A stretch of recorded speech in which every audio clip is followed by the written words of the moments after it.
Hello मेरे प्यारे प्यारे लिसनर्स, आप सबका स्वागत है मेरे YouTube channel my imaginary world में। मैं आपकी प्यारी और नन्ही सी ऑथर मैजिकल गर्ल हूँ। आप लोगों को मेरी स्टोरी पसंद आए तो please like comment and subscribe जरूर करिएगा। चलिए हम चलते हैं आज की स्टोरी में। श्रेया ड्रेसिंग टेबल के सामने बैठकर अपने बालों की पोनी बना रही थी। उसके चेहरे में एक भी एक्सप्रेशंस नहीं थे, लेकिन दिल में कई समंदर जैसी लहरें उठ रही थी। उसे समझ में नहीं आ रहा था आखिर वह अपने दिल की माने या फिर अपने दिमाग की। उसकी आंखों में आंसू नहीं थे, लेकिन उसका दिल समंदर की तरह पानी बहा रहा था। उसका दिल जार जार हो रहा था। फिर भी वह अपने दिल को मनाकर अपने चेहरे में एक फेक स्माइल लिए हुए वो अपनी आंखों में आए हुए डार्क सर्कल्स को अच्छी तरह से मेकअप से कवर करते हुए बोलती है, अधूरे ख्वाबों का कब्रिस्तान है, यहाँ किस्से छुपे हैं एक दूरे हयात के। बोलते हुए अपने चेहरे में एक झूठी मुस्कुराहट बरकरार कर अपने रूम से बाहर चली जाती है। वह अपने रूम से निकलकर सीधे नीचे आती है और कार में बैठकर अपनी डेस्टिनेशन की तरफ चली जाती है। वहीं दूसरी तरफ कुणाल अपने रूम की खिड़की से श्रेया को वहां से जाता हुआ देखता है और अपने फोन में किसी को कुछ मैसेज कर फोन वही बेड में फेंक देता है। तभी उसके रूम में कोई बिना नॉक करे आ जाता है। कुणाल अपनी गर्दन टेढ़ी कर अपनी नजर दरवाजे की तरफ करता है। वो वहां अभिश्री को देख बोलता है, आज तुम्हारे दर्शन मेरे कमरे में कैसे, क्या बात हो गई जो तुम मेरे कमरे में अपने दर्शन देने आ गई? बोलो अब मैं पूरी रात तो तुम्हारी बात नहीं सुन सकता ना। अभिश्री कुणाल को गुस्से में घूरने लगती है। कुणाल उसे देख, अरे भाई हुआ क्या है, तू मुझे इतने गुस्से में क्यों घूर रही है, बता तो सही। वो कुणाल को धमकी देते हुए बोलती है, भाई कल आपने देख लिया है मेरे गन चलाने की स्टेबिलिटी कितनी अच्छी है। कहीं ऐसा ना हो ये गन कहीं और चल जाए और किसी का इस दुनिया से नामो निशान मिट जाए। कुणाल उसकी धमकी को इग्नोर कर बोलता है, तुझे किसी का नामो निशान मिटाना है तो जाकर मिटा दे, तू चिंता मत कर, मैं सब कुछ संभाल लूंगा, अब जा तू यहाँ से, मुझे बहुत काम है। अभिश्री उसको घूरते हुए, मैं किसी और को धमकी नहीं दे रही, आपको दे रही हूँ। आपने कल श्रेया दी के साथ क्या करा है बताएं? कल से जब से वह आपके रूम से निकली है बस रोए जा रही है, ना ही किसी से बात कर रही है। बताएं क्या करा है आपने उनके साथ? कुणाल उसे घूर कर देखते हुए, वह मेरा और उसका मैटर है, तुम इसमें मत पड़ो, अब जाकर अपनी पढ़ाई पर फोकस करो, तुम्हारे एग्जाम आने वाले हैं ना। जाओ। मैं क्यों जाऊं?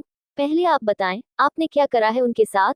उन्होंने आपको मनाने के लिए फर्स्ट टाइम ऐसी ड्रेस पहनी थी, वो बिल्कुल नहीं पहनना चाहती थी, सिर्फ आपकी खातिर पहनी उन्होंने भाई। और आपने क्या करा? उनको दर्द दे दिया। लेकिन आपने ऐसा भी क्या बोल दिया, क्या कर दिया उनके साथ कि वो इतना ज्यादा रो रही है? आपने नहीं देखा उनकी आंखें? चेहरे में फेक स्माइल ली है, लेकिन आंखें उनकी रो रही है। आपने नहीं देखा उनकी आंखें कितनी सूजी हुई है? साफ देखकर पता चल रहा था कि वह रात भर रोई है, वो सोई भी नहीं है, सिर्फ आपकी वजह से भाई, सिर्फ आपकी वजह से। आपकी वजह से वह अंकल की बात मानकर किसी और को डेट करने जा रही हैं, जिस कुणाल से वो इतनी ज्यादा मोहब्बत करती थी, आज उन्हें छोड़कर किसी और को डेट करने जा रही है। आपने उन्होंने बहुत हर्ट करा, मुझे यह उम्मीद नहीं थी आपसे। मैं तो सोचती थी मेरे भाई बहुत अच्छे हैं, कभी किसी लड़की का दिल नहीं दुखाएंगे, और आपने कल अपने गुस्से में उनका दिल दुखा दिया, तोड़ दिया उनके दिल को। अभिश्री की बातें कुणाल के दिल में एक तीर की तरह चुभ रही थी, लेकिन वो अपने चेहरे पर वही ठंडा एक्सप्रेशन बरकरार रखते हुए बोलता है, मैं देख लूंगा, मेरा और उसका मैटर है, तुम बीच में मत पड़ो, जाओ जाकर अपनी पढ़ाई पर ध्यान दो। अभिश्री कुणाल को गुस्से में घूर कर उस रूम से बाहर चली जाती है। कुणाल जल्दी से अपना ब्लेजर पहन अपने रूम से बाहर चला जाता है। Indian accent restaurant. Shreya car से निकलकर अंदर जाती है और बताई गई कॉर्नर वाली सीट पर बैठ जाती है। वहां एक हैंडसम लड़का पहले से बैठा हुआ था, बाल अच्छे से सलीके से सेट किए हुए, बॉडी पर परफ्यूम, मैरून कलर के थ्री पीस सूट में वह बहुत ही ज्यादा हैंडसम लग रहा था। वह लड़का श्रेया को देखकर उसके सामने अपना हाथ आगे कर, hello I am Varun, doctor Varun, Hardik sir ने तो आपको मेरे बारे में बताया ही होगा, मैं हार्दिक सर के ही अस्पताल में काम करता हूँ और वहाँ का सीनियर डॉक्टर हूँ।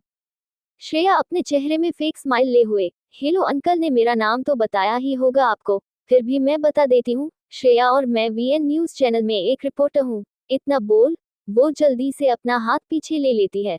वरुण श्रेया से पूछता है, आप क्या ऑर्डर करेगी? इतना बोलो उसके तरफ मेनू बढ़ा देता है, आपको जो ऑर्डर करना है आप कर सकते हैं। श्रेया बोलती है, नहीं आप करें, मुझे भी तो आपकी चॉइस के बारे में पता होना चाहिए ना।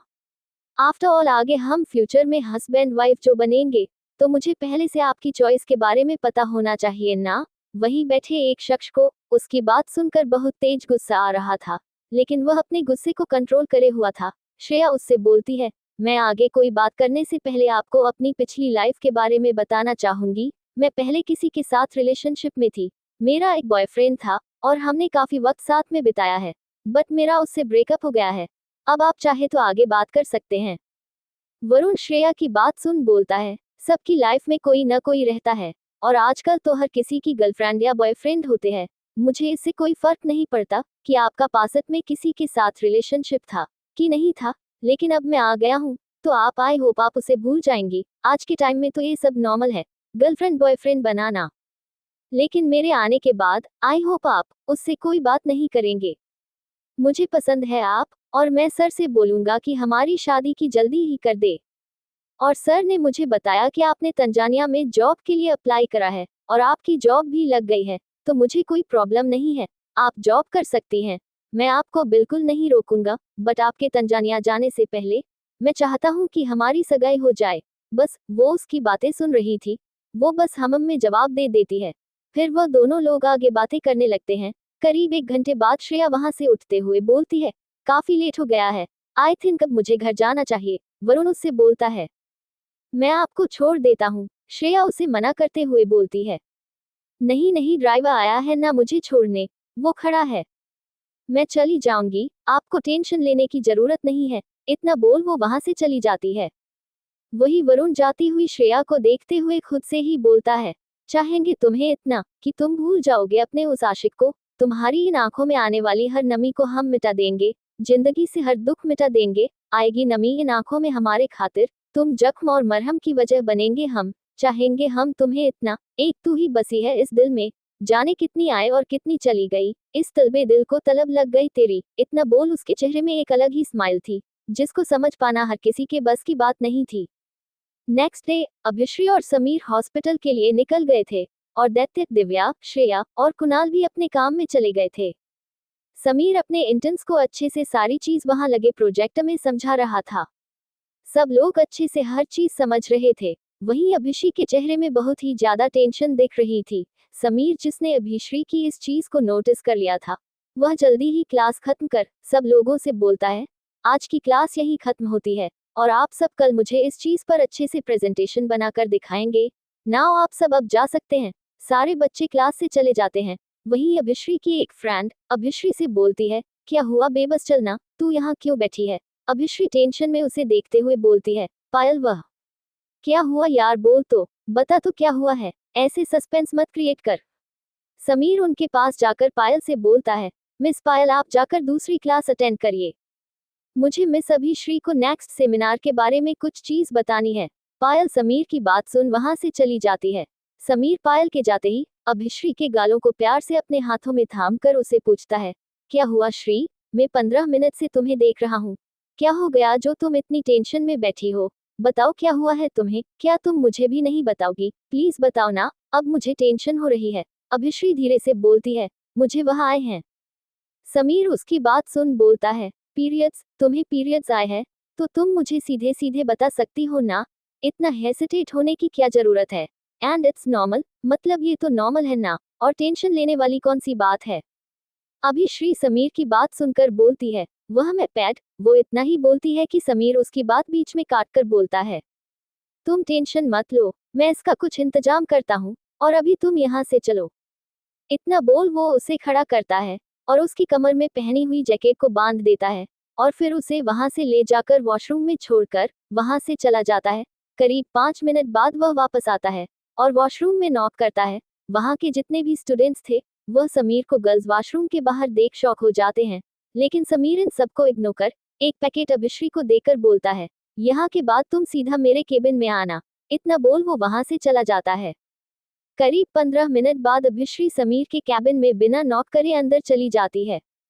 समीर उसे अच्छे से वहां रखे सोफे में बैठाकर उसके सामने बहुत सारी चॉकलेट रख देता है और उसे प्यार से देखते हुए बोलता है, श्री टेंशन लेने की बात नहीं है, आई नो इसमें गर्ल्स को बहुत पेन होता है, मैं जानता हूँ, मेरी भी बहन है और अब हम लोगों की शादी होने वाली है, तो तुम ये बात तो प्लीज मुझसे मत छुपाओ, और मैं अप्रिशिएट करता हूँ तुम गर्ल्स को, जेड तुम लोग इतना पेन में होने के बावजूद भी सारे काम करती हो, अपना college, office life, school life, सारे काम देखते हो। मैं अप्रिशिएट करता हूँ तुम गर्ल्स को, और तुम्हें टेंशन लेने की जरूरत नहीं है। तुम ये खाओ, फिर उसके बाद हम घर जा रहे हैं। अभिश्री चॉकलेट खाते हुए बोलती है। पर अभी की क्लासेस। मैंने बोल दिया ना, हम घर जा रहे हैं। मतलब हम घर जा रहे हैं, और तुम्हें क्लासेस की टेंशन लेने की जरूरत नहीं है। मैं तुम्हें घर में सारी चीज अच्छे से समझा दूंगा। इतना बोल अपनी चेयर में बैठ अपना काम करने लगता है। VN news channel. कुणाल का केबिन। कुणाल अपनी चेयर में बैठकर फाइलों में डूबा हुआ था। तभी उसके केबिन में कोई नॉक करता है। वह अपने चेहरे में एरोगेंट बरकरार रखते हुए बोलता है, कम इन। श्रेया केबिन का गेट खोल अंदर आती है, और कुणाल के सामने खड़े होकर रिस्पेक्ट से, सर आपने मुझे बुलाया। उसने एक भी बार नजर ऊपर करके कुणाल को नहीं देखा था। वही कुणाल की नजरें तो सिर्फ श्रेया पर ही टिकी हुई थी।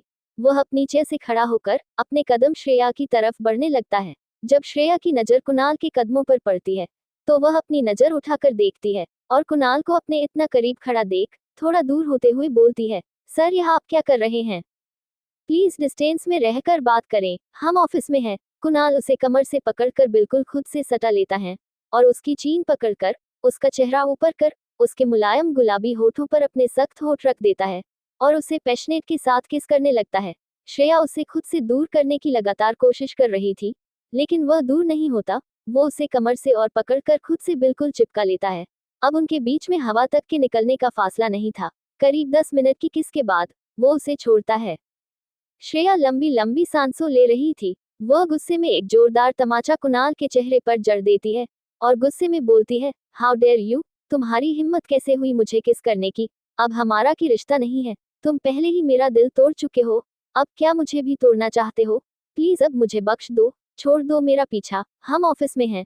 मेरे साथ पहले ही तुम बहुत कुछ कर चुके हो। मेरे साथ ये सो कॉल वाले रिलेशनशिप बनाना बंद करो। मैं ऑलरेडी किसी को डेट कर रही हूँ, अब मैं शादी भी उसी से ही करूंगी। कुणाल को बहुत तेज गुस्सा आता है। तुम्हें बॉस और एम्प्लॉय वाला रिश्ता रखना है ना? मेरे साथ तो ठीक है। ये जो फाइल्स पड़े हैं, इन फाइल्स को उठाओ, और मुझे शाम तक सारी फाइल चेक करके दो। फिर तेज आवाज में, उठाओ और get out from my cabin. Shreya उसकी इतनी तेज आवाज सुनकर थोड़ा डर जाती है, फिर जल्दी से वहां से फाइल्स उठाकर उस केबिन जल्दी से निकल जाती है। कुणाल अपने आईब्रो अपनी फिंगर से रब करते हुए, क्यों तुम मुझे इतना गुस्सा दिलाती हो? मैं सोचता हूँ तुम पर गुस्सा ना करो, लेकिन तुम फिर वही हरकतें करती हो जिसकी वजह से मुझे तुम पर गुस्सा आता है। क्यों करती हो तुम ऐसी हरकतें? और रही बात उस लंगूर की, उस लंगूर को तो मैं तुम्हारी जिंदगी से ऐसे निकाल कर फेंकूंगा कि कभी तुम्हें नजर उठाकर भी नहीं देखेगा। इतना बोल दोबारा अपने काम में लग जाता है। ऐसे ही धीरे धीरे दिन बीत जाते हैं, और दिव्या की हल्दी वाला दिन भी आ जाता है। दिव्या ने येलो कलर का लहंगा पहना हुआ था, और साथ में सफेद, गाजरी और येलो कलर के फूलों से बनी हुई ज्वेलरी पहनी हुई थी। इसमें बहुत ही ज्यादा प्यारी लग रही थी। उसके लहंगे में जरी और कांच का काम किया गया था। वही आज अभिश्री की भी हल्दी थी। उसने एक बहुत ही प्यारा और सिंपल नेट का येलो कलर का लहंगा पहना हुआ था। उसमें सिर्फ थोड़ा सा कांच का काम था, और व्हाइट येलो कलर की फूलों से बनी हुई ज्वेलरी पहनी हुई थी, जिसमें वह बला की खूबसूरत लग रही थी। दैत्य और समीर ने येलो कलर का कुर्ता और व्हाइट पजामा पहना हुआ था। दैत्य को तो इन सब फालतू स्पिरिचुअल से कोई मतलब ही नहीं था, लेकिन अपने दादाजी की वजह से इन रिचुअल्स में शामिल होना पड़ रहा था। वही हल्दी का फंक्शन स्टार्ट होता है, और सब लोग दिव्या, समीर, दैत्य और अभिश्री को हल्दी लगाते हैं। वहीं बीच में येलो कलर का नेट से बना हुआ पर्दा लगाया हुआ था, जिससे लड़के अपनी दुल्हनों को ना देख पाए। दैत्य की नजरें तो दिव्या पर ही अटकी हुई थी। दैत्य की नजरों को भांपकर दिव्या को हल्की हल्की शर्म आ रही थी। वो खुद से ही बोलती है, ये बेशरम इंसान यहाँ तो मुझे घूरना बंद कर दे। वही कुणाल की नजर तो बस श्रेया पर थी। तभी उसके फोन में किसी का कॉल आता है। वह फोन निकालकर हाल से बाहर गार्डन में चला जाता है, और किसी से बात करते हुए क्या हुआ निकली उसकी सारी कुंडली। दूसरी तरफ से कुछ कहा जाता है, जिसे सुन कुणाल के चेहरे पर डेविल स्माइल आ जाती है, और मुस्कुराते हुए, कम मिस्टर, अब तुम्हें पता चलेगा कुणाल की चीजों में हाथ डालने का अंजाम क्या होता है। इतना बोल वो फोन कटकर अंदर चला जाता है।